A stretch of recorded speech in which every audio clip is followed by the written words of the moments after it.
Noite a todos. Hoje eu vou apresentar o Luiz Manuel Fonseca Pires, né? E ele vai falar, o tema de hoje são ideias políticas e a igualdade na idade contemporânea. O Luiz ele é livre-docente, doutor e mestre em Direito pela PUC, professor, e ele é autor de vários livros aí, bem rápido, né? E um dos mais, né, assim, que está em evidência é Estados de Exceção, a usurpação da soberania popular e outros, né? Então, está aqui o Luiz. Luiz, fica à vontade para você iniciar aí a sua conversa. Muito bem, Eliane, todos presentes. Eu agradeço o convite que me foi feito, a oportunidade de conversar com vocês. Eu vou já de início esclarecer alguns aspectos importantes sobre a minha fala e o meu caminho, e aí logo em seguida inicio a fala propriamente dita sobre o tema que me foi passado. O primeiro esclarecimento importante é que não é uma palestra espírita, né? A Eliane, quando convidou, foi dentro de temáticas que eu estudo envolvendo a organização política, a organização da vida política e o papel que a igualdade assume dentro dessa organização da vida política na idade contemporânea, que eu vou explicar logo adiante o que significa isso, esse marco da idade contemporânea e as etapas. E isso significa passar por uma relação entre ideias políticas e o direito, né? Porque a forma como uma sociedade se organiza, a Constituição, as suas leis, tem por influência as ideias políticas que circulam na sociedade. Então, não é uma palestra espírita, mas é uma palestra que envolve temas de ciência política, filosofia política, história e direito. A minha intenção, sempre que eu tenho um público que foge ali da sala de aula da Faculdade de Direito, é tentar ajustar, na medida do possível, uma linguagem que seja acessível a todos. E, inclusive, modular a temática para que ela possa ser alcançada igualmente com interesse por todos. Daí que eu preciso, muitas vezes, quando foge de um público específico, que, eventualmente, algum caminho que eu esteja tomando, que alguém se sinta muito fora ali da compreensão do que eu estou dizendo, fique à vontade até para interromper, que aí eu esclareço algum aspecto e a gente continua. Senão, a gente vai até o final da minha fala e depois a gente abre para a conversa. Também eu tenho a preocupação, quando se trata desses encontros virtuais, de falar por 30, 40 minutos no máximo, porque eu sei que cansa, acaba sendo tarde da noite, mesmo sendo algo voluntário e de interesse espontâneo de todos, há um limite até mesmo de concentração. Eu acho que fica muito mais rico, depois de eu apresentar os pressupostos daquele tema, em 30, 40 minutos, 40, no máximo 45, depois de apresentar esses pressupostos, usar o tempo restante para que a gente possa conversar, sobretudo em relação aos aspectos que mais possam interessar diante do que foi apresentado. Então, feitos esses esclarecimentos, nós começamos com o nosso encontro, tá bem?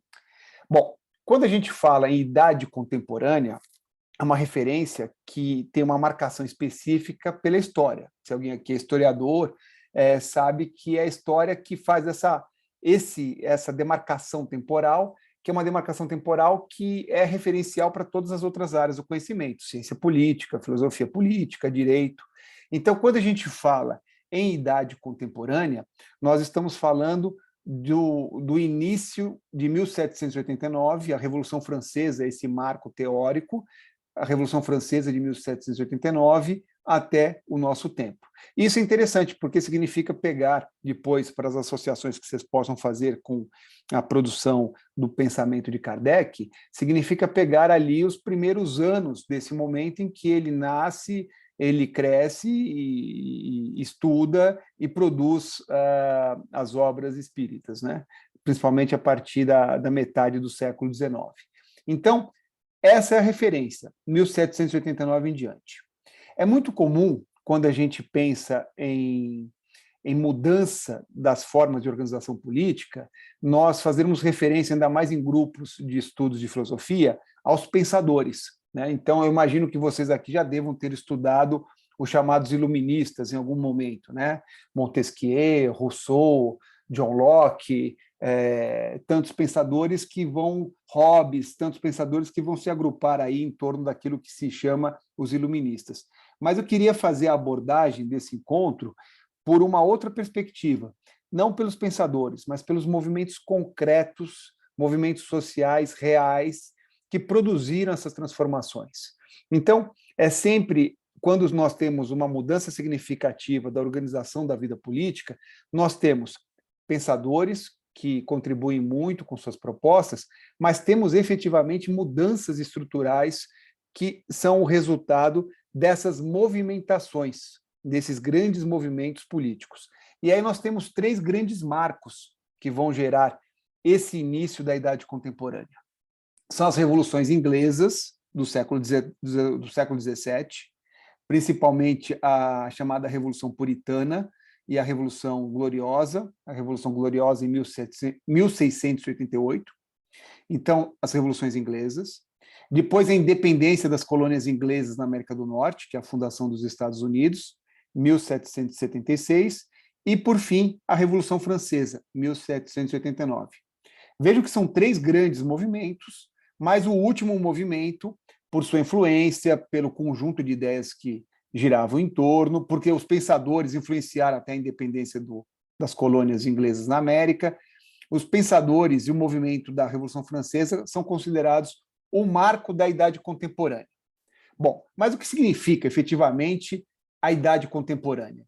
Significa mudar de uma forma de organização política que marcava a chamada Idade Moderna, a Idade Moderna que vem ali do século XV, mais ou menos, XIV, XV, até 1789, mudar a forma de organização política, social, que era predominante durante essa Idade Moderna, para uma nova ordem que apareceu primeiro na Inglaterra, no século XVII, aparece no século XVIII já nos Estados Unidos, com a independência dos Estados Unidos, e efetivamente começa a tomar corpo, ainda que com idas e vindas, a partir da Revolução Francesa.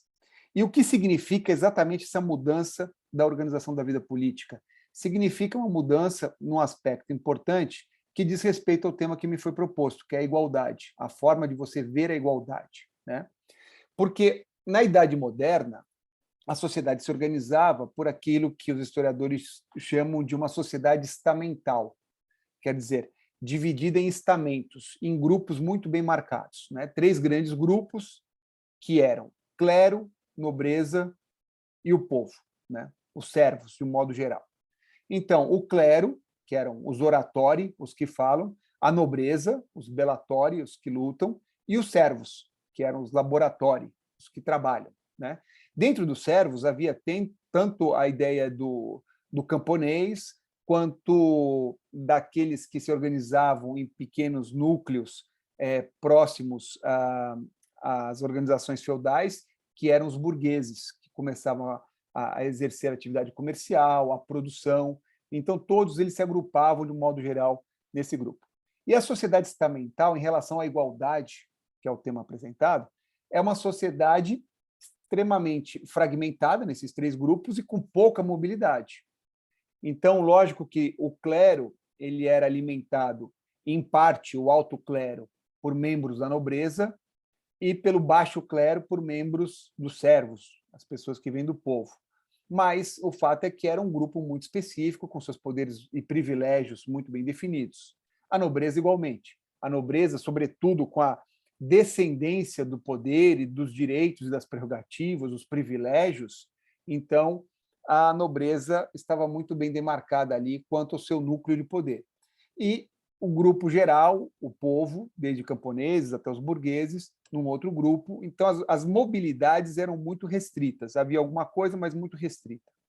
Bom, o que marca essa forma de organização política, e ela que vai provocar uma virada, então, em relação à Idade Contemporânea, é que, para essa mudança ocorrer e se ter uma nova perspectiva sobre uma relação de igualdade, existe uma ideia que vai crescendo junto à sociedade de um modo geral, uma ideia que os pensadores, os iluministas, vão, por caminhos diferentes, ter esse ponto em coincidência, que é a legitimidade do poder terreno.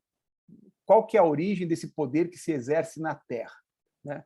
E o que muda é justamente alterar o fundamento de um poder divino para um poder junto ao povo. Então, o que está por trás das revoluções inglesas, o que está por trás ali da independência das colônias inglesas na América do Norte, o que está por trás da Revolução Francesa, entre outros aspectos importantes, um deles, muito fundamental, é que o poder pertence à sociedade, ao povo. E esse poder tem que ser exercido pelo povo. Ainda, como a gente vai ver logo em seguida, o povo não possa integralmente participar desse exercício do poder, né? Então, os escravizados, as mulheres eram excluídas. Durante muito tempo, no século XIX, quem não tinha renda não participava, então vinha a ideia do voto censitário. Mas, de todo modo, já começa uma preocupação muito grande de alterar o fundamento do poder, que se encontrava em Deus. Então, alguém da nobreza se destacava e era rei porque Deus queria que assim fosse, e ao morrer, esse poder passa ao seu descendente porque seria vontade de Deus. Essa legitimação é que se altera para dizer que o poder se encontra, deve se encontrar, então, junto à sociedade, junto ao povo, né? Bom, por isso que, com essa mudança da organização política, nesses três eventos, o que está por trás é a ideia de limitar o poder daquele que não tem mais a legitimidade com o apelo a Deus. Então, já que o rei não é alguém que exerce um poder em nome de Deus, né, ou porque Deus quis, é preciso que a sociedade participe, é preciso que os poderes sejam fragmentados. Daí que surge, já nas revoluções que vão alterar a monarquia na Inglaterra, a ideia de uma monarquia parlamentar, uma monarquia constitucional, quer dizer, que as leis que vão determinar como as regras devem ser postas em sociedade partam não do rei, mas partam de integrantes, representantes da sociedade. Mesma coisa na Revolução Francesa, né? É algo muito forte a ideia do povo participar do poder, de ter uma Assembleia Nacional, estabelecendo ali uma limitação aos poderes do rei. Então, o que nós temos como passagem da Idade Moderna para a chamada Idade Contemporânea é trocar o absolutismo, que marca a Idade Moderna, por limitações a esse poder absoluto, né? Então, a monarquia absolutista ela vai ser confrontada por duas opções possíveis. Ou uma monarquia constitucional, quer dizer, uma monarquia que vai contar com um parlamento e as fontes das regras vêm desse parlamento, ou então uma república. Então, por isso que, no caso da Inglaterra, prevaleceu uma monarquia constitucional que está presente até hoje. No caso da França, inicialmente monarquia, depois foi república, depois monarquia, república, foi alterando entre monarquia e república. No caso das colônias inglesas, que se separaram da Inglaterra, logo de cara se estabeleceu uma república. Então, a Idade Contemporânea ela vai ser identificada como a substituição da monarquia absolutista por quê? Todos os poderes se encontram de uma forma absoluta na mão de uma pessoa que diz que assim age em nome de Deus. Então, vai ser a substituição dessa concentração para uma outra forma, ou outras duas formas possíveis de organização política, que são ou a monarquia constitucional ou parlamentar e a república, né? De todo modo, a gente não pode se enganar que, durante o século XIX, essa mudança é uma mudança que ocorre que não tem nada a ver com democracia, como a gente pensa hoje. Porque o fato de se dizer que o poder exercido na Terra não é um poder que vem de Deus e Deus escolhe um representante para isso, mas é um poder que se encontra entre o próprio povo, não significava dizer que todos o povo poderiam participar ativamente disso. Tanto que, de cara, escravizados estavam excluídos, mulheres estavam excluídas e só foram alcançar direito a voto finalzinho do século XIX na Nova Zelândia, depois no século XX, até muito recentemente, 40, 50 anos atrás, muitos países não tinham o direito de voto à mulher, né? E mesmo quem não tinha renda não participava. Então, quando a gente fala do povo, não significa integrar todo o povo, todos os homens, voto universal masculino. O voto universal masculino no século XIX foi uma disputa difícil. O que marca logo o início é o chamado voto censitário. Vota quem tem patrimônio ou renda, dependendo do país. E participa, e pode ser eleito, também quem tem patrimônio ou renda. Em muitos países, até com faixas diferentes.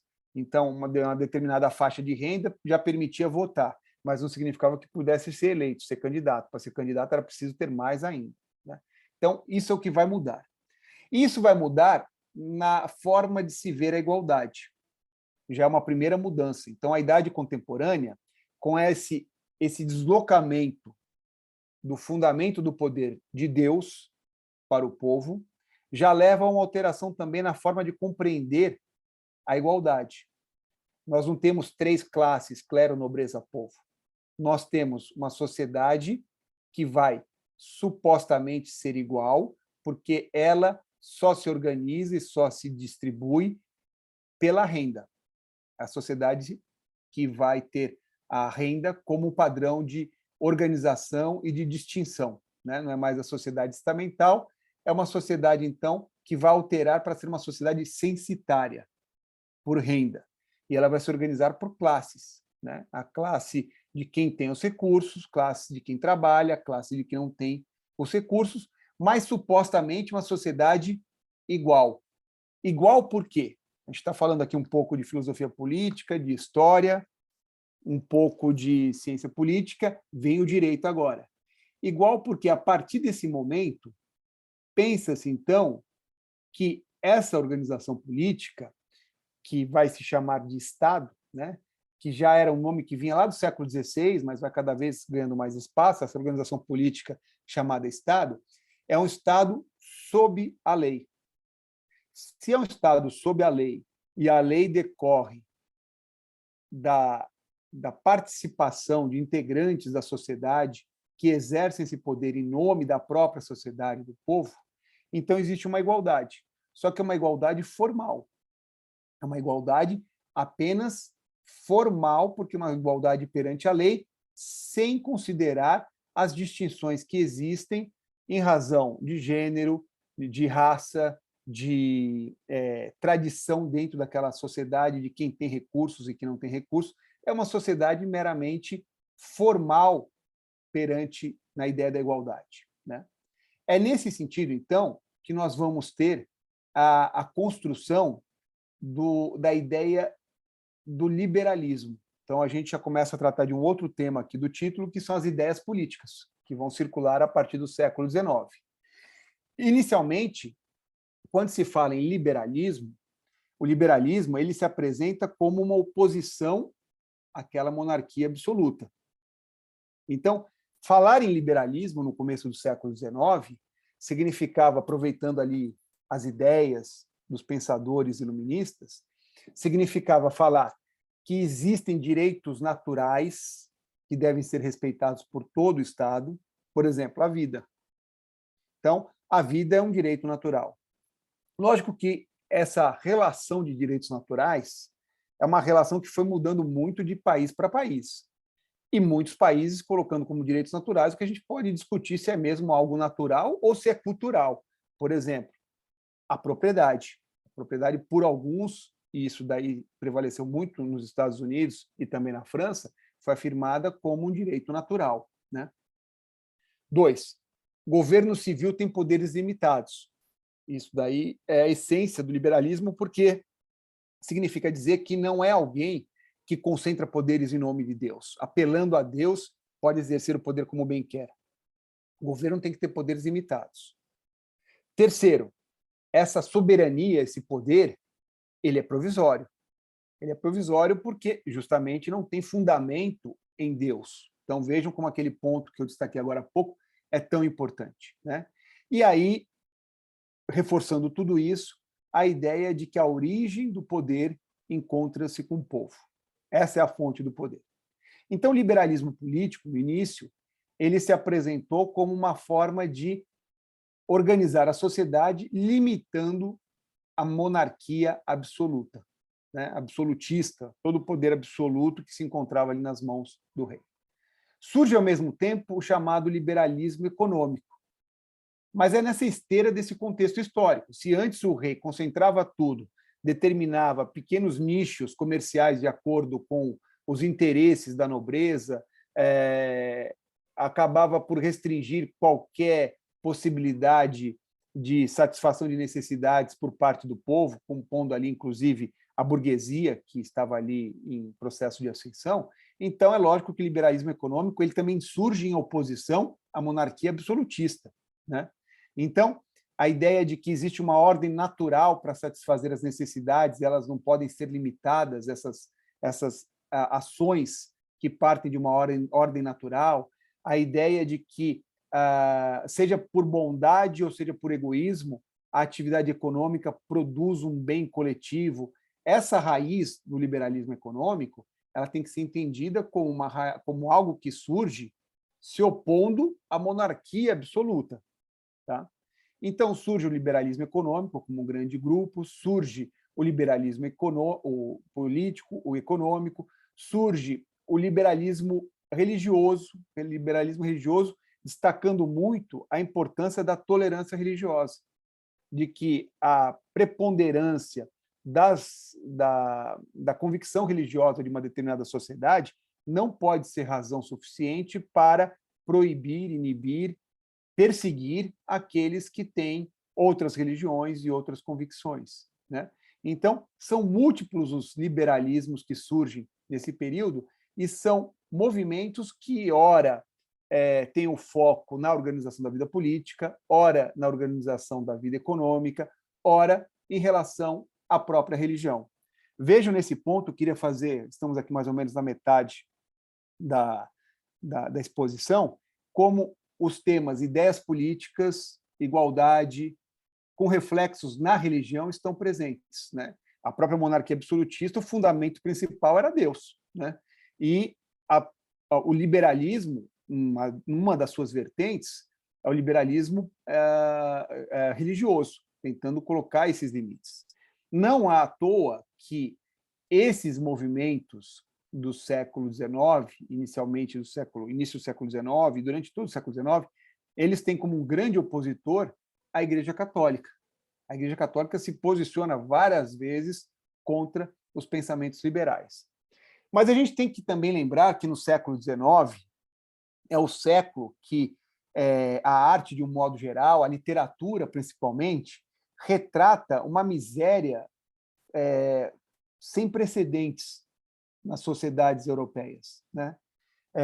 Uma miséria que talvez aquele livro Os Miseráveis, do Victor Hugo, tão conhecido por suas representações, seja um símbolo muito importante, conhecido de todos, mostrando leis que são produzidas, que são extremamente rigorosas com uma parcela da sociedade, em detrimento à outra. Então, quase como uma substituição daquela a sociedade estamental por uma outra sociedade que continua, assim, a promover desigualdades, que é o tema que toca aqui no título do nosso encontro. Então, essa sociedade que falou de uma igualdade formal, lembra-se disso que eu falei logo no início? Uma igualdade meramente perante a lei, é uma sociedade que vai promover muitas desigualdades. Porque vejam só, e aí pensando Charles Dickens e outros escritores do século XIX, retratando situações como, por exemplo, o dono de uma grande mineradora que resolve fazer 3 contratos diferentes ali para que trabalhem na sua mineradora. Um com o Antônio, que está aqui presente, o Antônio vai trabalhar, vai receber X para trabalhar ali na mineradora dele, vai trabalhar 18 horas por dia. Se não quiser, eu vou chamar o José Nilton. Tá bom, então o Antônio topa. Só que aí a Cris ela também quer trabalhar. Então, tá bom, como você é mulher, Cris, é metade desse valor. E se alguém tiver aqui um filho de 5, 6 anos, melhor ainda que eu vou pagar 1/4 disso, e em alguns lugares das minas de carvão só dá para ter acesso por criança, né, pelo tamanho. E também vai trabalhar 18 horas, vai receber 1/4 do que recebe o Antônio. Então, essa era a igualdade do século XIX, para que a gente não se iluda e não ache que no século XIX nós tivemos a revolução da vida social, porque se não fosse assim, a gente não estaria vendo tanta desgraça hoje como ainda vemos. Então, aquilo que era muito separado em estamentos ganhou uma desculpa de ser agora todo mundo igual. Igual perante o quê? Perante a lei. Mas uma igualdade formal que desconsidera, como eu falei, toda a tradição e toda a condição material concreta de desigualdade. Dando um pulo, para não ser uma aula só sobre referências europeias, etc., dando um pulo ao Brasil para o final do século XIX. Nós temos ali a abolição da escravatura. Bom, tudo bem. Então, aquele que passou ali a vida inteira, seus pais, seus avós, seus bisavós, escravizados, torturados, violentados, da noite para o dia, passaram a ser livres. Mas livres como? Eles tinham terra para poder produzir e se manter? Ou eles ainda tinham imigrantes italianos, portugueses, espanhóis, japoneses vindo em substituição pelo preconceito, que faziam com que, por si só, sem essas figuras, eles que não teriam espaço econômico algum de discutir sobre condições de pagamento, teriam muito menos ainda com europeus vindo como imigrantes para ocupar os seus postos de trabalho. E ainda, qualquer aspecto da sua cultura e das suas tradições, como as religiões de matriz africana, como culturas e hábitos dessa tradição africana, ainda foram, muitas vezes, previstos em lei como crime. Capoeira, religiões de matriz africana. Então, sem poder trabalhar, competindo com trabalhadores já precarizados que vêm da Europa, com suas tradições culturais mínimas e suporte emocional, como capoeira e as religiões, sendo consideradas crimes, sobrava o quê? Sobrava a miséria. A miséria que era também prevista como crime no Brasil, como crime de vagabundagem. Então, essa é a igualdade que vai surgir no século XIX, uma igualdade perante a lei, né? Lógico que o liberalismo que eu falei para vocês, como ideia política, e aqui acho que está claro aqui que eu estou, ora eu falo da igualdade, ora eu falo das ideias políticas, ora eu dou um aspecto enfatizando elementos da filosofia política, ora do direito, né? A gente vai circulando por aí, tentando compor alguns aspectos importantes para uma conversa na sequência. Esse liberalismo inicial que eu falei, liberalismo político, de direitos naturais, de dizer que o poder pertence ao povo, bem tímido ainda nas suas raízes, o liberalismo econômico, dando ênfase a uma liberdade do comércio, o liberalismo religioso. Ao longo do século XIX, com a miséria já na Europa, que eu falei para vocês, de alguém dizer todos são iguais, então a minha oferta de trabalho é essa para o Antônio, para a Cris e para o filho de algum de vocês que vai trabalhar por valor menor ainda.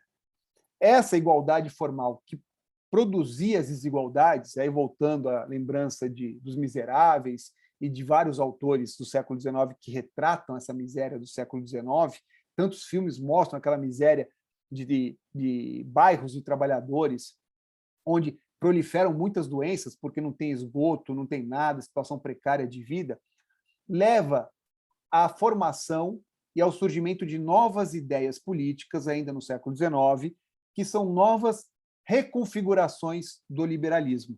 Por exemplo, na Alemanha, a partir de 1870, surge seguro por categorias profissionais, seguro por doença no trabalho, invalidez, seguro-saúde, aposentadorias, tudo no final do século XIX. Tudo como uma outra linhagem do liberalismo, dizendo o seguinte: bom, a nossa igualdade não está sendo bem resolvida. Então, nós precisamos de um conjunto de leis que possam minimizar as desigualdades concretas, porque não basta dizer, bom, todos são iguais perante a lei. Tudo bem, o sujeito tem lá uma fazenda de não sei quantos hectares e o outro que trabalhava como escravo até a semana passada está ali do lado na rua. Como eles são iguais perante a lei, né? Então, é preciso, diante das desigualdades concretas, que a lei produza algumas formas de redução dessas desigualdades. Daí que surgem, então, correntes do liberalismo que vão se preocupar com isso, em produzir direitos que depois vão ser chamados gradualmente de direitos sociais, né? A própria Inglaterra vai também no final do século XIX para o século XX, tratar de seguridade social, assistência aos incapacitados, né? Aposentadorias por tempo de serviço, pensões, seguro-desemprego, seguro por acidente de trabalho, tudo no final do século XIX, em razão das muitas revoltas. Por isso que a gente não pode nunca estudar os movimentos e ideias políticas só por pensadores, porque não foram pensadores dizendo o contrário que mobilizaram essas sociedades políticas a produzir essas leis. Foram revoltas concretas, revoluções concretas. 1848 é um ano que a Europa toda é marcada por revoluções tentando transformações sociais. Os Miseráveis trata de 1830, mas é também uma insurgência social que ocorre com barricadas nas ruas de Paris, com destruição e confrontação do quê? De uma falsa igualdade, uma igualdade formal que, na verdade, ela produzia e legitimava a desigualdade, né? Virada para o século XIX, do século XIX para o século XX, nós temos duas grandes constituições importantes. Quem tiver curiosidade, como referência, a primeira Constituição do México é uma das mais marcantes no mundo inteiro de ser uma Constituição que traz direitos sociais, né? Depois da República de Weimar, na Alemanha, a Constituição da Alemanha de 1919, 2 anos depois. São duas referências muito importantes. Então, nós temos formações diferentes do que nós chamamos de liberalismo, que vão se desenvolver ali a partir do século XIX. Até por curiosidade, essa ideia liberalismo incorporado por discursos políticos ocorre primeiro na Espanha, em 1808. Depois, vários outros países. Lógico que a influência principal dos pensadores foi de pensadores franceses, né?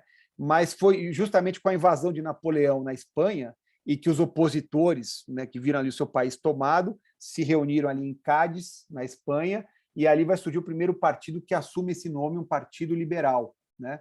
Mas liberal em qual sentido?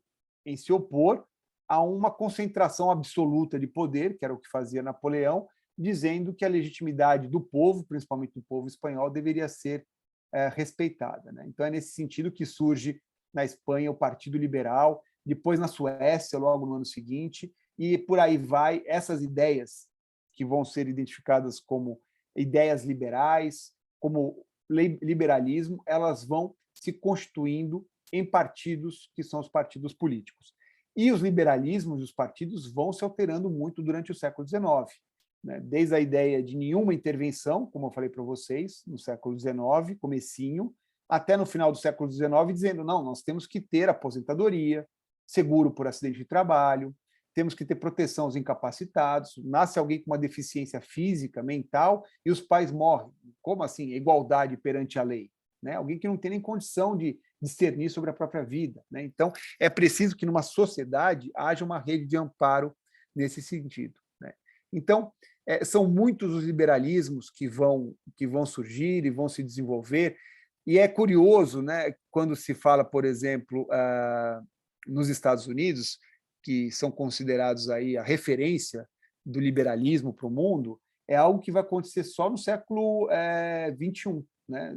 No século XX, ao longo do século XX, principalmente a partir de 1940, final da Segunda Guerra Mundial em diante, porque no final do século XIX não se usava a palavra liberalismo político ou econômico, não se usavam esses termos propriamente ali nos Estados Unidos, né? Havia até uma restrição muito grande quando se falava em liberal no século XIX, nos Estados Unidos. A ideia era associada a quem era ateu ou quem era adepto ou defensor de uma promiscuidade sexual. Então, a palavra tinha um sentido completamente diferente, né? Bom, nesse curso de ideias, a gente está falando aqui de liberalismos, né? Político, econômico, religioso, político em vertentes variadas, desde não interfere em nada até interfere para dar proteção mínima, né? Então, é uma pluralidade muito grande.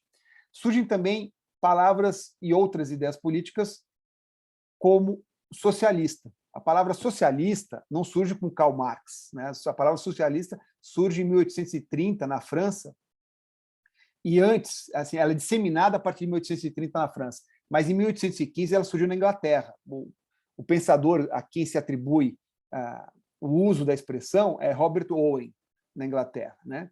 E quando ele falava ali em socialista e o movimento socialista ali em 1830, era com uma ideia de um amparo que a sociedade precisa, na sua organização política, ter em relação aos mais necessitados. Então, a gente está voltando sempre, não sei se isso está claro aqui para vocês, ao tema da igualdade. O tema da igualdade vai mobilizar muito ideias políticas diferentes, né? Por isso que, no século XIX, era muito comum a pessoa se apresentar como liberal e socialista. Bom, eu sou liberal por quê? Eu sou contra um Estado opressor. Eu sou contra alguém que se diz legitimado, ungido por alguém, e eu sou, ao mesmo tempo, preocupado em que essa organização política promova uma redução da desigualdade. Então, era comum ser liberal e ser socialista, por exemplo, no século XIX. Né? Não eram contradições. Né? Depois a gente até pode passar, se alguém tiver interesse, assim, John Stuart Mill, Jeremy Bentham, James Mill, vários pensadores que são identificados como os liberais do século XIX, eles, quase nenhum ali tinha uma ideia de que cada um faz o que quer e pronto. Né? Não existia essa ideia. Né? Era mais um contexto de se opor à opressão de uma monarquia absolutista. Esse que é o contexto. Bom, mas a gente falou aqui de liberalismo, falei até que essas organizações políticas não tinham nada de democratas, né? Porque era só uma parte do povo que participava, e ali por volta de 1860 surge a expressão democracia liberal. Uma das primeiras pessoas influentes a usar essa expressão é um francês chamado Charles de Montalembert, que usou essa expressão dizendo o seguinte, que parecia que essa ânsia de participação popular, de participação do povo, estava cada vez mais crescendo, haja vista ali o número de revoluções, de revoltas, de mobilizações, como eu falei para vocês, 1848 foi muito forte. Né? Então, diante dessas mobilizações sociais todas, ele dizia o seguinte, que não havia como parar esse anseio da sociedade de participar, né? Isso que ele identificava como sendo democracia. Então, era preciso ajustar a democracia às ideias liberais. Daí que surge essa ideia de usar a expressão democracia liberal. Né? E aí a democracia liberal vai defender o quê? Imprensa livre, ensino laico, separação entre igreja e Estado. Adivinhe quem se opõe firmemente contra isso, contra a democracia liberal? A Igreja Católica, mais uma vez. Eu falo Igreja Católica porque é um traço histórico. Se a gente fosse falar hoje da vida política no país, a gente falaria de igrejas evangélicas. Né? Enfim, de acordo com cada momento histórico que isso se apresenta de um lado ou de outro. Né? Mas o fato é que o tema das ideias políticas, como se organiza a sociedade, o impacto disso na igualdade e a presença, ora mais forte, ora mais velada, das religiões, são temas que se cruzam, temas que interagem. Por isso que, sobretudo para um grupo de religião que pretende abrir um capítulo de reflexão crítica, é importante fazer estudos, a meu ver, que tenham essa interdisciplinariedade, né? Estudos que possam, em alguns momentos, cruzar essas referências de história, ciência política, filosofia política e religião. Né? Bom, então, no começo do século XX, surgem novos movimentos liberais, o liberalismo moderno. Né? O liberalismo moderno, do começo do século XX, defendia muito que a busca irrestrita de lucro dava origem a muitas formas de pobreza e injustiça. Então, esse é um ponto central. Um dos principais pensadores é o Hobson e o Hobhouse, dois grandes pensadores ingleses.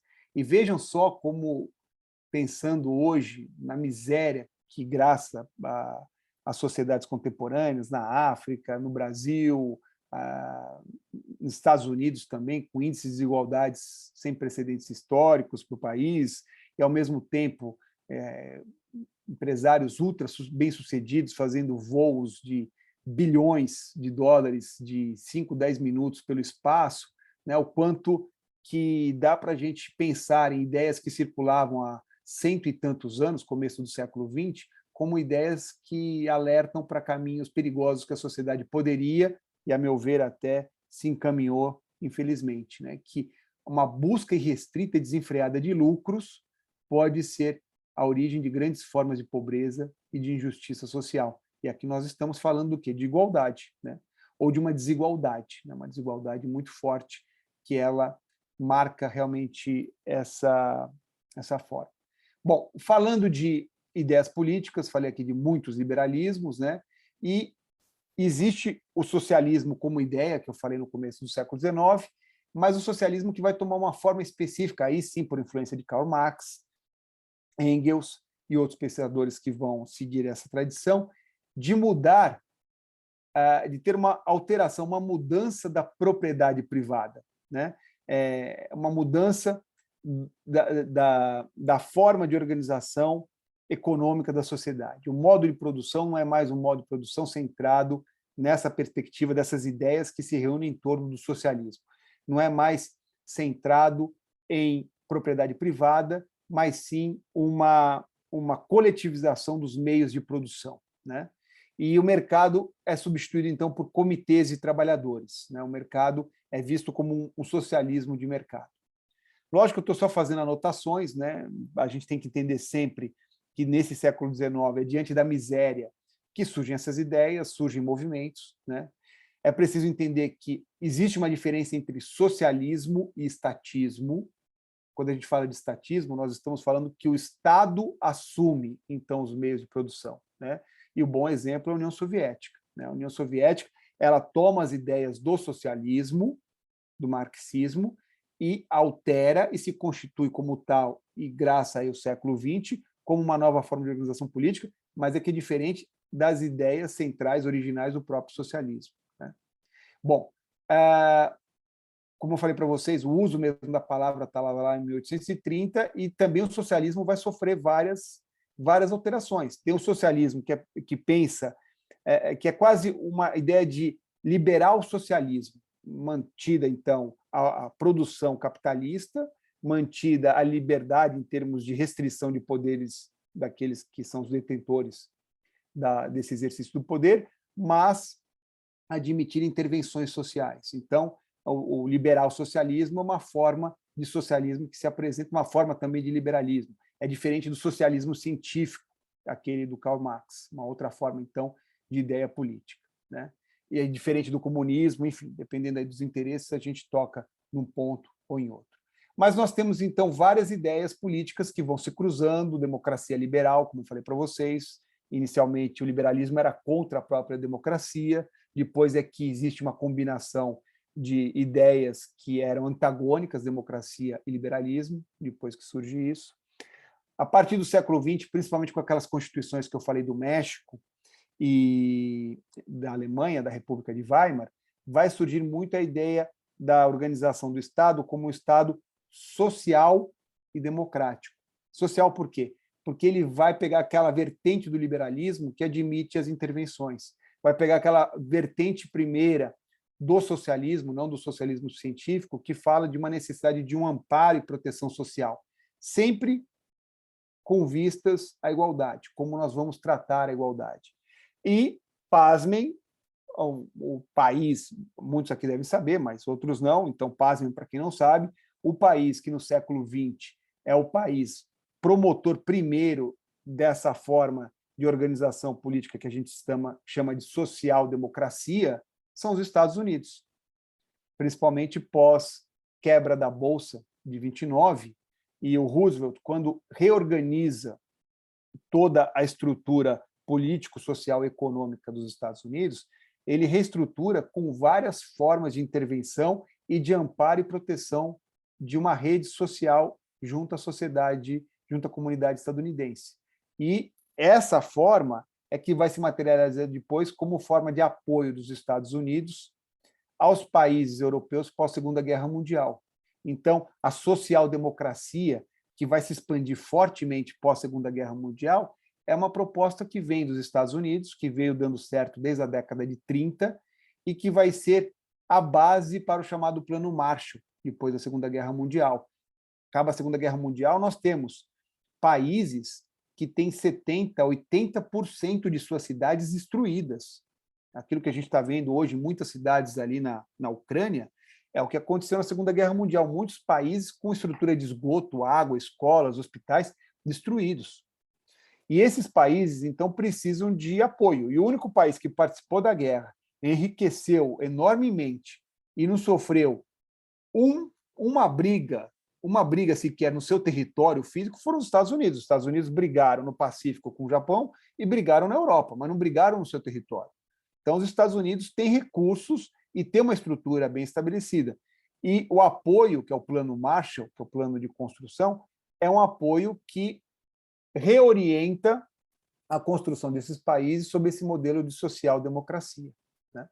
Social-democracia que vem desde os Estados Unidos na década de 30, tem por base o capitalismo, tem por base a democracia representativa, mas tem por base também intervenções do Estado na sociedade, gerando essa rede de apoio, mais uma vez tocando na igualdade, para a promoção da redução das desigualdades. Né?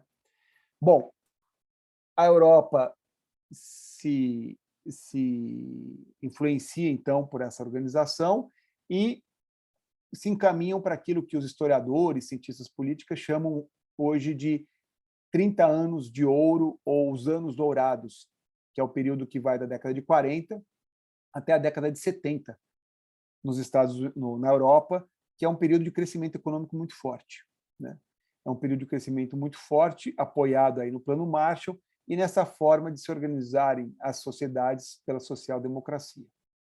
Ao mesmo tempo, uma outra ideia política, e a última que eu vou fazer aqui a referência, aí eu paro e a gente passa aqui para a conversa. A última ideia política que tinha ali um eco só em termos de ideia, mas vai ganhar espaço para se materializar a partir da década de 70, é o chamado neoliberalismo, que não tem nada a ver com as formas do liberalismo do século XIX. É uma outra forma de entender o liberalismo. Um liberalismo que ele é exageradamente, exacerbadamente firmado na ideia da individualização do sujeito, uma ênfase muito grande numa cultura econômica do sujeito, e isso vai atravessar todas as formas sociais, a ponto de ter vertentes hoje de escolas evangélicas, de orientações evangélicas que adotam esses princípios do neoliberalismo, que é uma forma de se ver em sociedade como um agente econômico individual. E aí a consequência disso é uma ideia de que a forma natural de se viver em sociedade é com a máxima concorrência de todos contra todos ao mesmo tempo. Né? Essa proposta teve, a partir da final da década de 70 e 80, apoio dos governos dos Estados Unidos e da Inglaterra. Ronald Reagan e Margaret Thatcher foram os dois grandes promotores. Foram formas que revolucionaram as organizações sociais na Europa e na América Latina, a partir de então, e depois indo para a Ásia também. Por quê? Principalmente por meio de financiamentos do FMI e do Banco Mundial. Então, países que pediam empréstimos tinham que se ajustar na sua forma, nas suas leis, novas leis, que tivessem por base uma ênfase no indivíduo e uma cultura econômica do indivíduo e a máxima concorrência de todos contra todos o tempo inteiro. Bom, até curiosidade, quando em sala de aula eu tratava desse tema há uns bons anos atrás, como qualquer um que tratasse desse tema há uns bons anos atrás, alguns alunos às vezes até olhavam e pensavam, poxa, parece teoria da conspiração, né? Qual que é o problema? Quais são os exemplos? Hoje, em sala de aula, a coisa mais fácil que tem é dar exemplo do que é neoliberalismo. Neoliberalismo é Uber, iFood, todas essas formas de organização, de pejotização, que pressupõem o quê? Que pressupõem que o iFood é tão... Voltando à igualdade, por isso que eu estou falando disso. O iFood é tão se encontra perante a lei da mesma forma que todos os seus chamados colaboradores, que não são trabalhadores, são colaboradores. Então, aquele rapaz que tem 20 e poucos anos, que está com a bicicleta entregando, ele é tão empresa como o próprio iFood para quem ele trabalha, né? É igual a mesma coisa em relação ao Uber e todas essas formas do que hoje se chama de uberização das relações de trabalho. E, afinal de contas, ninguém mais vai dizer para o sujeito que ele tem que trabalhar 8 horas por dia. Se ele quiser trabalhar 3, ele trabalha. Se ele quiser trabalhar 2, ele trabalha, porque ele agora é uma empresa. Mas se ele perceber que ele precisa, vai trabalhar 18 horas por dia, como no século XIX, nas minas de carvão, ele vai trabalhar 18 horas por dia. Se os valores forem caindo, os valores vão caindo também, e ele trabalha se ele quer. Ele tem todo o direito de descansar sábado, domingo e quantos dias da semana ele quiser. Mas se ele quiser trabalhar sábado e domingo, ele trabalha porque ele é uma empresa, né? Ele é uma empresa, ele só sobrevive também, se ele quiser assumir esse papel, em máxima concorrência de todos contra todos, né? Então, aí vem também ecos daquilo que se chama meritocracia, com muitas distorções daquilo que é originalmente a referência de mérito, né? A meritocracia, dentro de uma cultura neoliberal, ela vai tomar um sentido muito particular. Do mesmo jeito que tem muitos liberalismos, também mérito e meritocracia no neoliberalismo tem um sentido muito particular. Mas aqui, para não me estender mais do que eu já tinha me comprometido, a gente passa aqui por algumas ideias políticas, né? Os liberalismos, que não é um só, os socialismos, que também não é um só, novas formas que vão se cruzar, né? Socialismo liberal, liberalismo social, democracia, que inicialmente rejeitada, depois é incorporada, e neoliberalismo e várias outras formas que a gente pode também desenvolver aqui na sequência, mas percebendo que todas elas, entre outros aspectos, mas um aspecto essencial em todas essas formas de organização é o tratamento que se dá à igualdade. Ou declaradamente assumindo a desigualdade faz parte da sociedade, quem tem, quem não tem, paciência, é assim que funciona.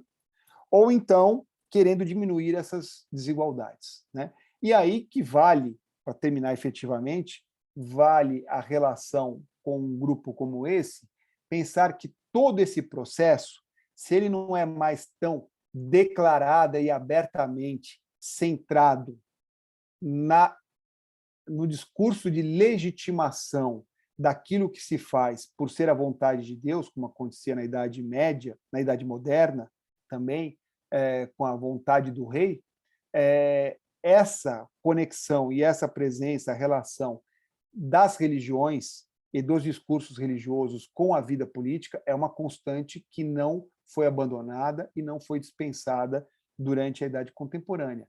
Ora com mais visibilidade, ora de forma mais velada, tudo isso também se apresenta e vai cruzando das formas as mais variadas a organização da vida social.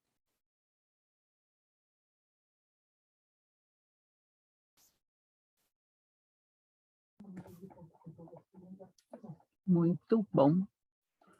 Quem quiser abrir o microfone e falar com o Luiz, fica à vontade. Questionar, tirar dúvidas. Muito bom. Deixa eu começar aqui já dando parabéns aí pela grande explanação, Luiz. Valeu, muito boa aí essa conversa. Foi tão boa que você queria falar meia hora, acabou falando uma quase. Isso é ótimo, né? Conversa fluiu rápido. Agora não. Quando você falou passou, fui ver a hora agora, já quase 9 horas. Não pareceu, tá? Foi tudo tranquilo, não deu essa sobrecarga que você falou que ia dar, que a conversa foi muito boa, foi muito leve aqui. Eu queria já emendar, tem umas 15 perguntas que eu fiquei imaginando ao longo das suas falas, mas pegar essa última que você falou, em relação à religião associada com o Estado, né? Nessa gestão de uma sociedade e também tentando, né, junto como sociedade, diminuir as desigualdades, né? A religião vem, vamos dizer, alinhada aos governos e às instituições políticas que regem o povo há séculos e milênios, vamos dizer assim, né? Sempre lá, desde os egípcios, né? Com o representante de Deus na Terra e todo mundo obedecendo. A gente acaba, você falou muito bem que quebramos isso, né? De certo modo, né? Da idade contemporânea, mas hoje você vê mais forte ainda com outras instituições. A pergunta básica é o seguinte: você vê no futuro a possibilidade de ter uma sociedade gerida sem a presença da religião e de Deus, assim, ou a sociedade sempre vai precisar desse elemento metafísico para uma questão de ordem e para uma questão até de organização do povo? O que você imagina para o futuro? é um processo, na verdade, mais circular do que linear, né? Porque se fosse linear, a gente estaria virando página e seria só referência do passado. Mas ele é circular porque, na verdade, esse aspecto está sempre presente. Ele se realimenta sob novas perspectivas. E, muitas vezes, com uma dificuldade muito grande, por grupos religiosos, inclusive, de ter essa percepção, né? Então, vejam, cada qual, por suas convicções, por sua religião, tem ideias que influem o seu modo de ser em sociedade. Mas querer transportar isso como fundamento para as decisões políticas, que é o grande equívoco. Primeiro, porque são muitas as formas de se ver Deus e se ver a religiosidade. Segundo, que dentro de cada corrente você tem muitas diversidades e muitas... Eu tenho uma formação espírita desde os 10, 12 anos de idade, mais ou menos. E fiz vários cursos, participei ativamente de vários centros, inclusive no interior, e acompanhei, então, bastidores da própria história do espiritismo no Brasil, né? Então, a gente sabe, e é assim em todas as religiões, né? Então, como dizer que tal tema é um tema que politicamente, que socialmente não deve ter tal direcionamento porque não é a vontade de Deus? É diferente, numa decisão individual, pessoal, você optar por fazer eutanásia ou não fazer eutanásia, você fazer aborto, não fazer aborto, você consumir drogas, não consumir drogas. Mas você produzir uma legislação com fundamento na vontade de Deus é uma distorção muito perigosa, né? Uma distorção muito perigosa, né?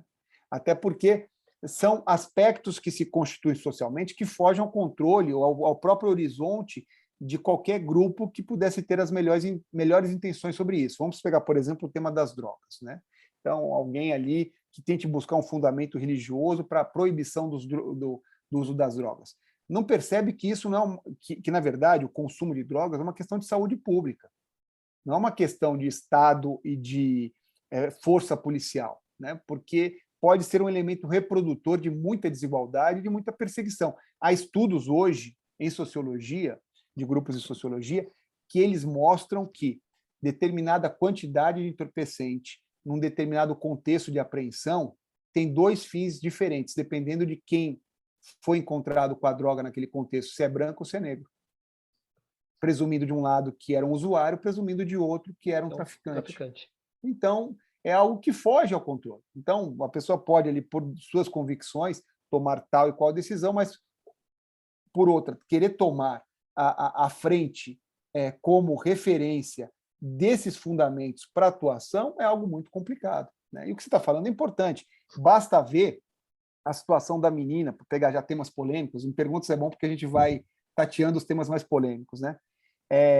A menina de 11 anos que foi estuprada lá no Sul e que é uma condição de direito reconhecido no sistema jurídico brasileiro, direito ao aborto. A pessoa foi vítima de estupro, ainda mais uma criança. E uma juíza que, no exercício das suas atribuições, ali muito provavelmente, por alguma convicção religiosa muito forte, não sei qual que é, mas provavelmente tem essa convicção religiosa, atravessando as funções dela jurídicas com as suas convicções religiosas. É um direito da menina. Na sua convicção, ela até pode pensar, bom, se fosse minha filha de 11 anos, eu orientaria para não abortar. Eventualmente, ela pode até pensar isso, questão dela e da filha dela. Mas ela não querer reconhecer um direito ao outro em razão daquilo que ela encontra como legitimidade da sua ação é muito complicado, né? E isso, às vezes, é mais fácil até da gente entender quando a gente olha, mesmo no âmbito do discurso religioso, para o vizinho, sem olhar para a nossa própria casa. Então, vamos pensar o seguinte: separação judicial. Pelo que eu conheço, para os espíritas não tem problema nenhum. Separação, divórcio, faz parte da vida, tudo mais. Até o Kardec pergunta sobre isso no Livro dos Espíritos e tal. Mas, para uma determinada corrente na Igreja Católica, tem muito problema. Então, um juiz católico Opus Dei vai julgar, vai negar todo o pedido de separação e de divórcio? Então, por isso que essa é uma constante que é circular, ela não tem, ela vai ser sempre uma presença muito forte, e não é difícil pensar em eliminar, mas é preciso pensar, sim, em cada vez mais ter anteparos de proteção, de distanciamento e de deixar cada qual no seu espaço, né? Senão, violências as mais bárbaras são cometidas e sob o pretexto, ou jargões, ou chavões de que se faz assim em nome de Deus e por aí vai, né? Valeu. Obrigado aí pela resposta. Imagina. Tem perguntas no chat aqui. Tem. Luiz, uma perguntinha rápida, pode? Pode, lógico. E que eu estou com problema na câmera aqui no webcam. As pessoas falam... Eu sou uma pessoa, né? Me considero uma pessoa liberal, né? Sou liberal na economia e nos costumes, né? Uhum. Quando as pessoas falam, a pessoa que é liberal, ela fala o seguinte, que ela não é de direita e nem de esquerda, que ela é liberal. Isso está correto? Não está correto, e aí eu vou pegar... Eu também acho que não está correto. Desculpa, você estava formulando a tua pergunta, não? Ou tinha acabado? Não está correto. Eu estou perguntando, mas é porque não está correto. Eu vou te explicar o porquê. Aí até um tema que em si daria quase uma aula, vou tentar sintetizar nos principais elementos. E vou tomar por empréstimo aqui um cientista político português, um livro muito interessante, depois eu posso passar aqui para vocês, para a Eliane, para compartilhar. É um livro de fácil acesso, de leitura de qualquer um, que se chama Direita e Esquerda. Ele tem uma ideia muito boa, que é mais ou menos o seguinte. Imagine que você está no meio de uma floresta ou de um deserto. Você foi colocada lá, surgiu agora, está no meio de uma floresta ou de um deserto. Além de elementos básicos como água, comida para tentar sobreviver, o que você gostaria de ter ali para poder sair daquele local? Mapa e uma bússola, né? A gente pode pensar nisso, para saber onde é que eu estou, onde que é norte e sul, para que lado que eu vou. E aí ele fala que essa ideia de direita e esquerda acaba se apresentando dessa forma, como uma bússola, para você saber até se posicionar em relação às várias temáticas que se apresentam. É que quando a gente fala em direita e esquerda, tradicionalmente, a gente fala de dimensões diferentes desse direcionamento.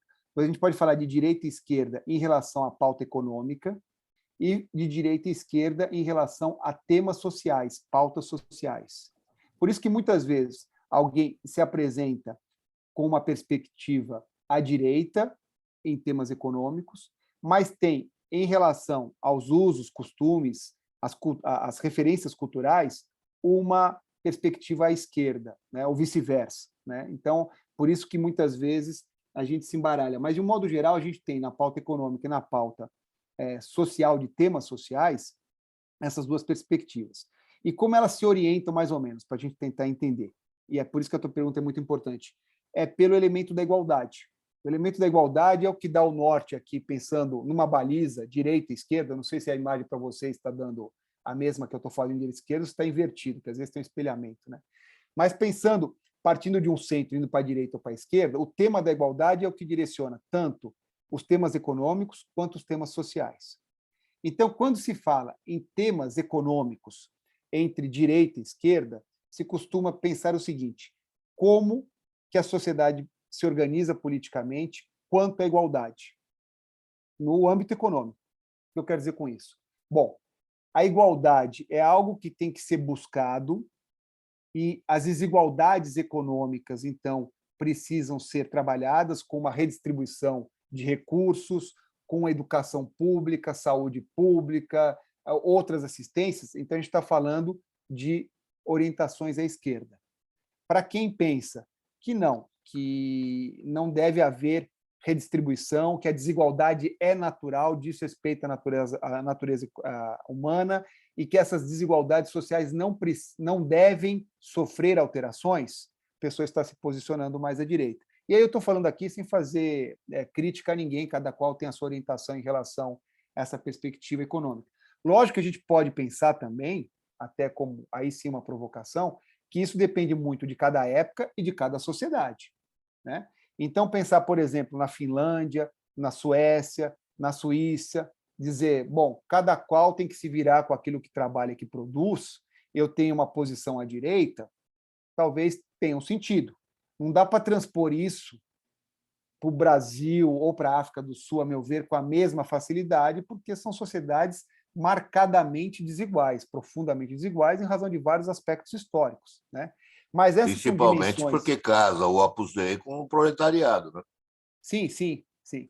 Então, essa ideia no âmbito econômico, mais à direita, mais à esquerda, significa como eu trato no âmbito econômico as desigualdades, no âmbito econômico. Além dessa faixa que a gente pode pensar da faixa do âmbito econômico, se eu deixo as desigualdades como algo natural, direito, ou se eu acho que as desigualdades devem ser trabalhadas e deve haver redução de desigualdades à esquerda, aí eu entro numa outra faixa, que é a faixa que a gente pode pensar de aspectos sociais, né? Que aí a igualdade e desigualdade é o mesmo vetor, para ir para a direita ou para a esquerda. Então, se eu digo o seguinte, bom, se o meu salário é de X e o salário da Miriam é de X menos 20%, porque ela é mulher, é um problema dela. Eu não vou interferir nisso, a gente não tem que interferir. Isso é no aspecto social, em relação, por exemplo, à questão do gênero e do sexo, é dizer, à direita, eu não interfiro, ou pautas que são identificadas aí, como se diz, movimentos feministas e tudo mais, que é um outro corpo de ideias políticas, os feminismos, que também são vários. Se eu acho que eu tenho que diminuir essas desigualdades entre homem e mulher, é uma pauta à esquerda, né? Então, vejam que muita gente pode pensar, às vezes, e é por isso que tem tantas confusões, né? Porque em qual âmbito que eu estou falando? No âmbito social ou no âmbito econômico? Tem muita gente que, no âmbito econômico, tem ideias que são identificadas como ideias à direita, achando que a desigualdade faz parte, e, no aspecto social, tem ideias em relação à raça, gênero e vários outros elementos que se identifica naquilo que se chama de grupo de ideias políticas à esquerda, né? Tem gente que não, e tanto econômica como socialmente vai ficar à esquerda, tem gente que vai ficar à direita. E a gente tem que pensar também que esses posicionamentos tem que levar em conta em qual sociedade você se encontra, né? Uma sociedade profundamente desigual em relação ao tratamento de homem e mulher, tem um peso você se posicionar à direita. Numa sociedade onde mulheres e homens são tratados com o mesmo respeito social, talvez tenha sentido, né? Ficaria à direita. Mas, de todo modo, por mais difícil que seja, é uma bússola importante para eu tentar saber onde eu me posiciono, para eu tentar ler das propostas que são apresentadas qual que mais me interessa, né? Ainda que, apesar de grupos políticos terem pautas econômicas e sociais à esquerda e outros à direita, tantos outros cruzam. É o que gera, geralmente, essa dificuldade e, para muitos, por isso que eu falei, uma falsa impressão de que isso não é importante. Não, isso é importante. E é importante porque, por mais que a gente se diga, bom, eu não tenho direita e esquerda, para mim eu não tenho essa posição, tem. Se eu começar a perguntar, bom, o que você acha de política de cotas em relação aos negros?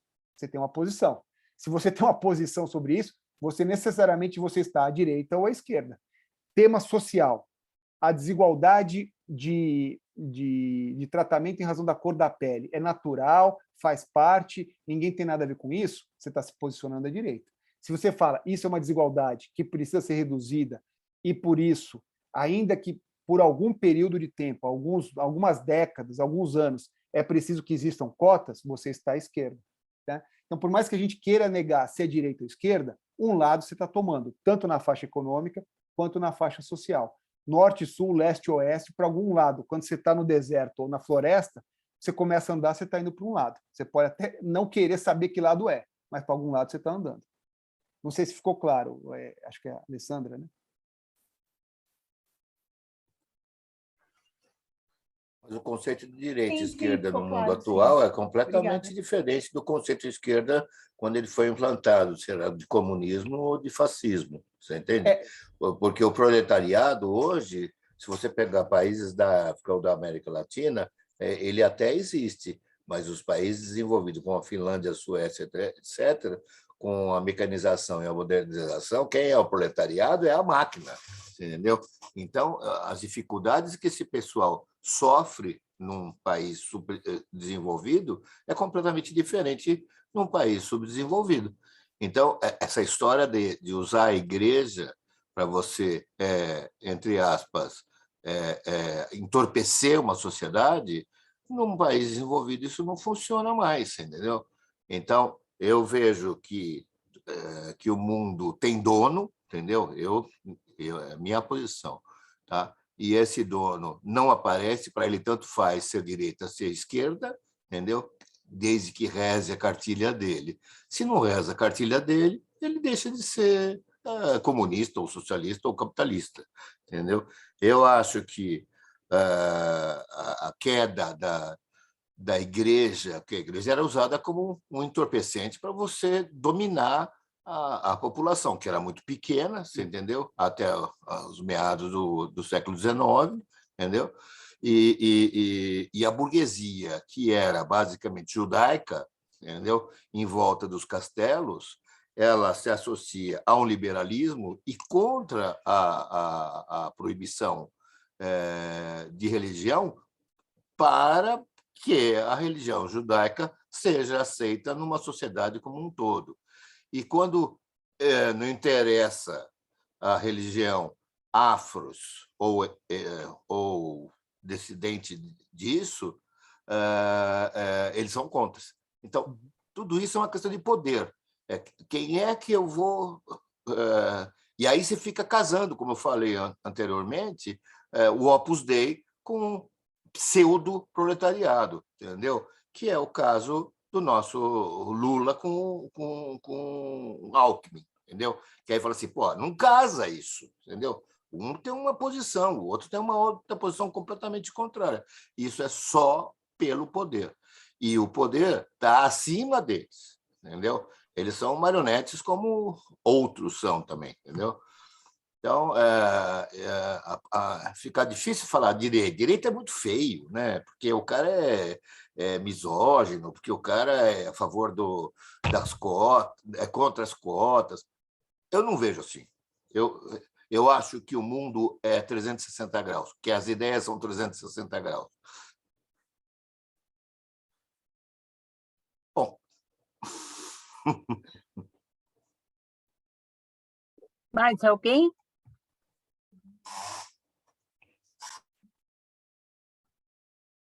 Miriam? Eu queria perguntar uma coisa. A gente sabe que para você ter uma transformação social, existe a necessidade de uma revolução econômica.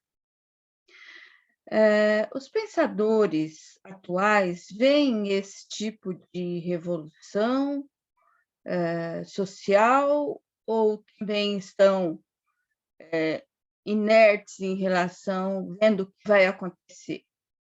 Qual é principalmente no meio acadêmico, qual é a ideia que está acontecendo?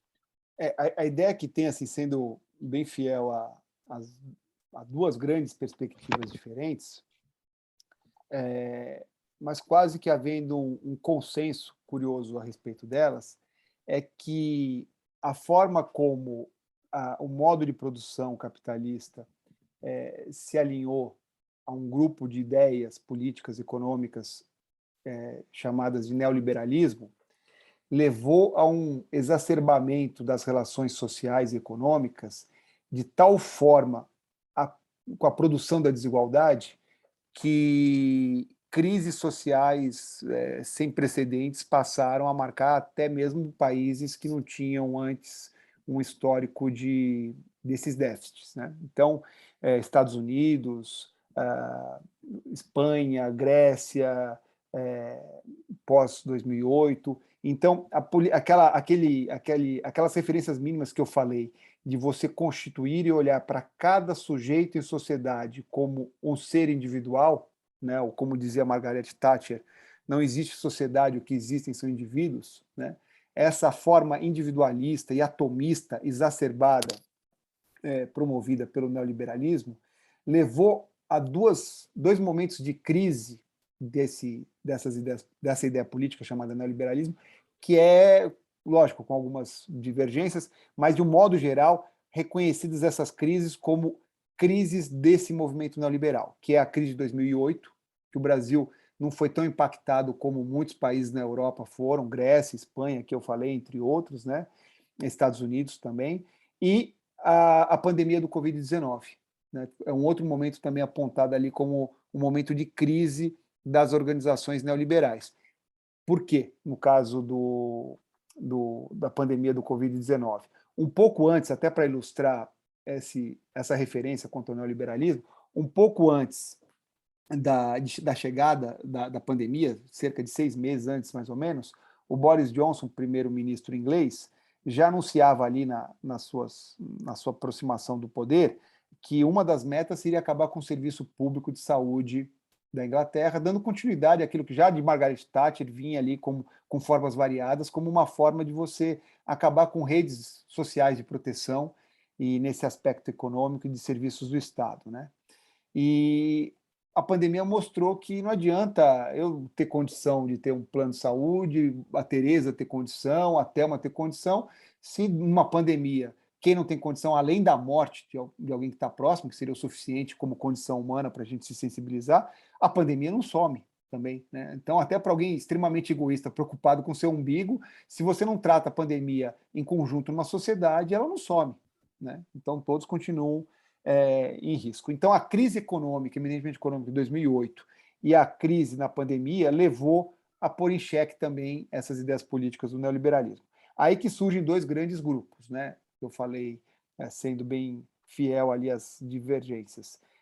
Um grupo ainda muito apegado a essa tradição, tentando construir uma ideia de um capitalismo humanista, um capitalismo que foi muito ao extremo, tem que revoltar um pouco, mas ainda tentando justificar certas estruturas que foram enraizadas culturalmente como raízes legítimas. E que raízes são essas? Que é isso que faz parte do neoliberalismo, além da política econômica.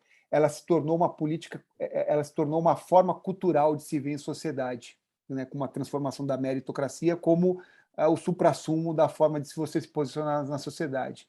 Então, a ideia de todos serem pessoa jurídica, todos terem que trabalhar o tempo inteiro, e a competição sempre pelos valores. Basta ver, se alguém quiser professor de inglês hoje, professor de alguma língua, dificilmente pergunta para alguém. Vai em sites que põem lá a tabela, um a R$ 90 a hora, outro a R$ 88 a hora. Então, essa ideia de um canibalismo social assim, muito forte, essa estrutura social está muito presente. Então, um grupo que ainda tenta justificar, tenta amenizar, o fato é que isso se enraizou na sociedade e precisaria ter transformação. E há um outro grupo que fala que não, que justamente isso está em xeque e que deve começar um processo forte de transformação. Processo forte de transformação, voltando a estabelecer distinções da produção do direito, sobretudo, em termos de proteção da igualdade, ou de reduzir as desigualdades, né? Então, voltando com proteções trabalhistas, proteções de amparo, como aposentadorias que estavam cada vez mais precarizadas, voltando a que elas possam promover a dignidade daqueles que se aposentam. Então, são duas correntes que estão em disputa, né? E aí é difícil dizer se prevalece ainda durante muito tempo essa extensão dessas formas associadas ao neoliberalismo, ou se voltam os padrões daquilo que a gente pode chamar de social-democracia, que eu falei que os Estados Unidos foram um grande promotor. Os Estados Unidos foram um grande promotor da social-democracia a partir da década de 30 até a década de 80, até Ronald Reagan. Depois, os Estados Unidos se transformaram o grande promotor do neoliberalismo a partir da década de 80. Né? Então, são as duas grandes formas aí mais marcantes em disputa, aquela que está hoje estabelecida, que é o neoliberalismo, e modelos daquilo que a gente chama de social-democracia, tentando voltar em muitos países. Ok, obrigada. Posso falar? Claro. Denise está com a mão levantada, Denise. Quer falar, Denise? Pode falar primeiro, depois eu pergunto. Então, é rápido, eu só queria agradecer a sua fala, porque eu acho que ela deu uma pincelada muito boa e bem feita sobre o século XIX, um pouco antes, um pouco depois, principalmente que é no século XIX, ou meados do século XIX, que surge a doutrina espírita. Então, a gente tem uma ideia muito grande do momento em que ela surge, né? Principalmente falando em desigualdade, porque a desigualdade não é natural, ela é criada pelo homem, ela não é natural. Se eu não me engano, é Bourdieu que fala isso, se eu não tenho muita certeza, Isso. embora ele venha com outros detalhes, que não é o caso agora. Então, eu agradeço o pessoal do primeiro ano, que teve lá a primeira parte já do primeiro semestre, deve ter aproveitado muito essa fala, porque completou bastante aquilo que a gente vem trazendo no curso de Filosofia Espírita, porque é uma parte do curso que a gente dá uma ênfase grande, principalmente por causa do século XIX, que é onde surge a doutrina. E a outra coisa que eu gostaria de falar, e que eu não sei se eu vou conseguir colocar direito, mas é continuando a fala do Antônio a respeito de Deus. Pela doutrina espírita, não é Deus, é a razão que vai dirigir ou que deve dirigir a humanidade, ou o pensamento, ou o caminho da humanidade. É pela razão. Deus está ali, ele é o Criador, etc. e tal, como a gente conhece na filosofia espírita, ou na doutrina espírita, mas o que realmente sobressai é o fato de que a doutrina espírita ela é racional. Ela não é um Deus, como é que fala? Voluntarioso ou caprichoso, mas é sempre pela razão. Então, talvez no futuro a gente esteja mais... Não é que a gente despreze o sentimento ou o amor, seja lá o que for, mas talvez no futuro a gente paute mais pela lógica e pela razão das coisas, através de uma lei lógica, uma lei que a desigualdade não é natural, e aí se resolvam, ou se comece a resolver, pelo menos com mais ênfase, os problemas sociais que existem hoje. Não, sem dúvida. Sem dúvida. A sua posição é importante porque ela sintetiza assim, com muita força alguns aspectos que eu procurei tratar, e acho que tem uma capacidade de síntese muito forte, que é fazer perceber o seguinte, que todas essas correntes e políticas e ideológicas que vão se formando, elas vão procurar tratar em relação à igualdade na perspectiva de saber se ela é ou não um aspecto natural, um aspecto que vem de Deus, ou se é cultural. E esse é um ponto de partida muito marcante para a forma como você trata tudo isso. Se eu digo que a desigualdade é da natureza humana, ou se a desigualdade é fruto até da própria vontade de Deus, que seja assim, a constituição das ideias políticas toma um rumo. Se eu reconheço que isso é um aspecto cultural e social, aí surge já de pronto um elemento importante que se chama responsabilidade, né? Aí já não dá mais para eu passar ali na rua, olhar alguém caído e falar, puxa, reencarnação, fez alguma coisa muito errada, né? Aí já... Porque isso é importante, todas as religiões, de alguma forma, quando elas interferem na constituição da vida política, elas interferem como formas de justificativa. Isso que é importante perceber. E aí o espiritismo não é diferente das outras, né? Então, a pessoa está ali sofrendo na miséria, é reencarnação, é karma, né? Então, e aí eu não posso interferir. Isso é uma forma de procurar naturalizar e dar justificativa a uma situação de desigualdade. Okay. E se você retira a reencarnação, você pode falar da mesma coisa, chegar na mesma conclusão, que é natural, é da natureza, da vontade de Deus, sem falar de reencarnação. Então, esse é um aspecto muito importante. Aliás, quem se interessa sobre ideias políticas, a base quase que de todas elas vem sobre uma pergunta muito importante. Qual é a natureza humana? A natureza humana é uma natureza egoísta, egocêntrica, violadora. Eu vou constituir uma justificativa por uma forma de organização política que parte desse pressuposto. E aí você vai A voltar para os afirmativa dessa, filósofos do isso, a século afirmativa XVIII. dessa premissa está em Santo Agostinho. Sim. Santo Agostinho é a base teológica das monarquias absolutistas. Sim. Né? Então, essa premissa está presente em Hobbes. Sim. E é o que vai Rousseau? justificar. Rousseau Exatamente. também.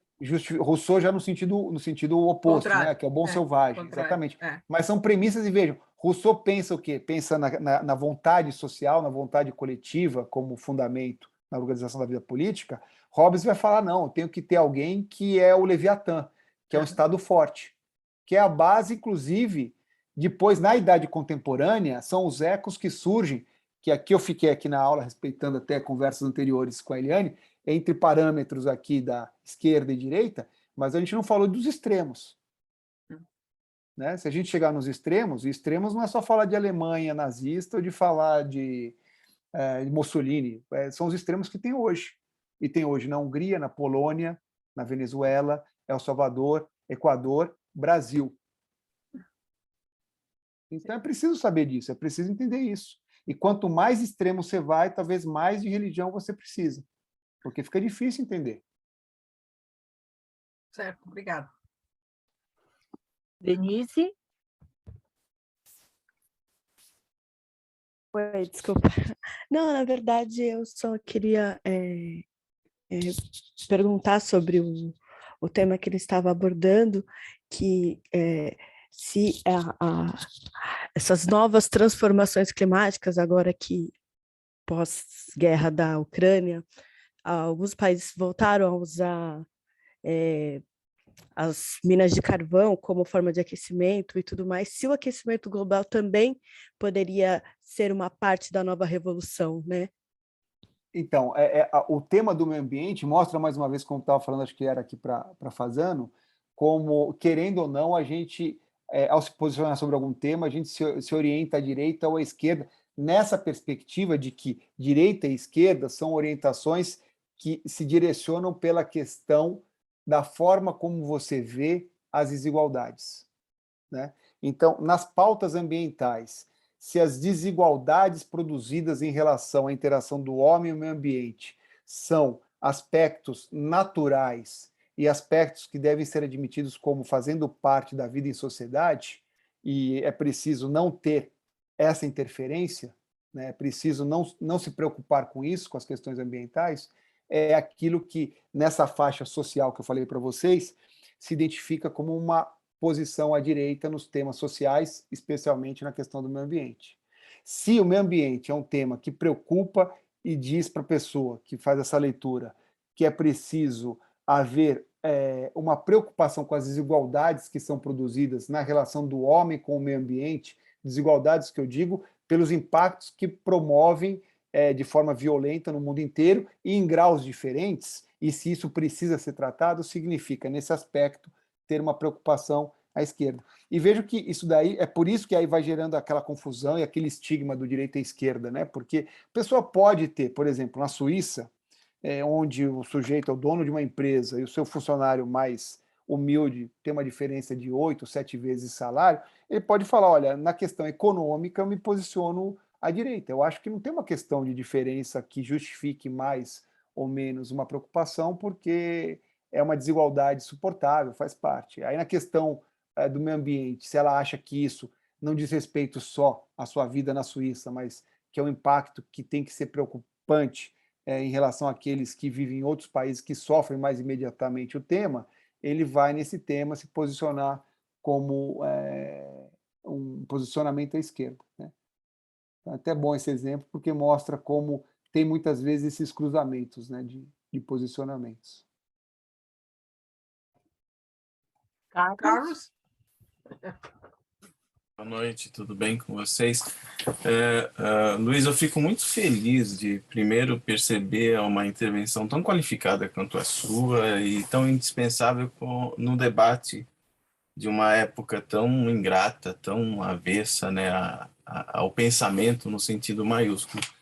E, ao mesmo tempo, pensar a maneira como essas coisas todas são trazidas porque com a perspectiva neoliberal, né, desde a Margaret Thatcher, pensar o Reagan, etc., ocorre essa esterilização do modelo de Estado como um ator importante, a diluição do papel do Estado como um ator importante na produção de direitos, né, a benefício de uma sociedade e outra, e, ao mesmo tempo, se pensar de que maneira esse individualismo que se exacerba nessa ótica ou nessa ética neoliberal, essa ética privada que acaba contaminando e predominando tudo, vale a pena pensar também a maneira como isso tudo se faz, não só, né, mais do que presente, como está na pauta e na agenda daquilo que a gente conhece pelo modelo conservador, que está visceralmente alinhado com esse conteúdo, e ao mesmo tempo pensar o quanto que nós outros, inclusive espíritas no movimento espírita brasileiro, que é ultraconservador, infelizmente, eu penso o movimento espírita, eu penso muito como que o Luiz Signatis, né, da PUC lá de Goiás, ele nos fala a respeito desse conservadorismo político presente no movimento espírita brasileiro, o quanto que essa ótica de se colocar uma ética individual numa reforma íntima, o quanto isso também é um discurso que despolitiza o papel do sujeito na sua relação com o todo, na sua relação com o mundo social. E isso é uma marca que tem tido um histórico, no caso brasileiro, através da institucionalização do modelo da FEB, que também é uma base conservadora, a maneira como todo e qualquer voz alinhado a uma emancipação do sujeito, mas, ao mesmo tempo, alinhado a uma ideia de mudança substancial das relações sociais, o quanto atores dentro do próprio movimento espírita foram silenciados, né, fundamentalmente. Você pensa um Herculano Pires, você pensa digamos assim, pensadores aliados à esquerda, que vem desde o Leon Denis, quando vem a discussão sobre socialismo, o quanto que o próprio Kardec também havia proposto de que numa sociedade em que se tem fome, né, essa sociedade não tem nenhum alinhamento com uma verdade de Cristo, uma sociedade em que se busca se justificar tudo via reencarnação, o Kardec diz, não, busquemos no presente, primeiramente, os elementos que estão na base da desordem, e depois você pode pensar em outra coisa, ou seja, tem que se buscar a pauta histórica. Eu vejo isso como muito importante de se pensar de que maneira, né, o movimento espírita brasileiro, na sua ética ultra-assistencialista, perdeu realmente essas raízes de se perceber a si mesmo como um sujeito que precisa trazer essa discussão política para dentro do nosso meio. Porque exatamente o que ocorre é o apagamento do discurso político dentro da casa espírita, a pauta fica excessivamente piegas e moralista, que é base da direita, uma base conservadora, e, portanto, qualquer possibilidade de discussão disso, fora desse eixo, você passa a ser mal visto, você é persona não grata, você é um sujeito meio perturbado, e etc. E isso acabou produzindo o que a gente tem hoje aí, né? O que a gente tem hoje aí é um modelo ultraconservador, misógino, machista, mentalidade escravocrata, e é isso que acabamos produzindo. Então, eu vejo a sua fala, a sua intervenção, como mais do que necessária. Então, foi ótimo. Luiz, parabéns, foi muito gostoso. Eu acho que os nossos as pessoas que falaram, que colocaram aí suas posições, foi muito bom. É uma sala de filosofia. Bom, queria agradecer a todos aqui pela disponibilidade, pelo interesse, dizer que sim, é importante haver um espaço de reflexão crítica, inclusive sobre as suas próprias práticas, e dizer de forma bem clara, me posicionando bem incisivamente, até usando a prerrogativa de convidado, né? Afinal de contas me convidaram, posso falar um pouco mais. Dizer que a fala aqui do Carlos Simões foi absolutamente perfeita e coerente com todos os pressupostos que eu apresentei antes, inclusive sobre a necessidade de nós refletirmos sobre as nossas próprias práticas e não esconder determinadas posições a pretexto de dogmas e outras referências que mostram até fortes contradições. E dentro, como eu falei ao longo dessa minha reflexão sobre o papel da igualdade, como ela circula em tantas correntes diferentes de ideias políticas, nós podemos ter essas referências todas pensadas e refletidas com dimensões diferentes em sociedades diferentes, ser a direita ou a esquerda no aspecto econômico ou social. Numa Suíça é diferente no Brasil, é diferente numa África do Sul, é diferente em vários contextos históricos e de diferenças sociais que existem em todos esses países.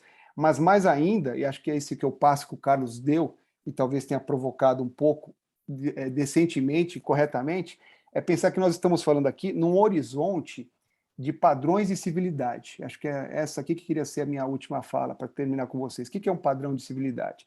Se fôssemos, que não era aqui o propósito, mas se fôssemos para discutir termos de ideias políticas mais concretas e mais atuais, pensar direita e esquerda, pensar em PSOL e Partido Novo, nós estamos falando ainda dentro de um padrão, de um horizonte de civilidade. Quando a gente cruza esse padrão e essa linha de civilidade para ir para a barbárie, para a promoção do ódio, para a misoginia, para o sexismo, para o racismo, aí é outra coisa. E que foi o que ele deu o nome aos bois.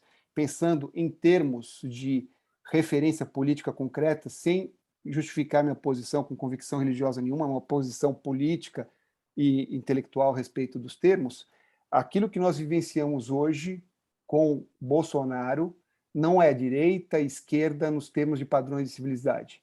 É uma extrema-direita de violência, de ódio, de destruição, de desrespeito à vida do outro, à dignidade do ser humano. Então, o que o Carlos aqui falou só foi um passo além, que eu lhe agradeço sobre isso, agradeço a todos pela paciência, pelo interesse, pela conversa, e desejo a todos aí uma boa noite. Obrigada. Obrigada. Obrigado, Luiz. Obrigado, Carlos. Foi Obrigada, ótimo. Carlos. Obrigado, viu? Tchau.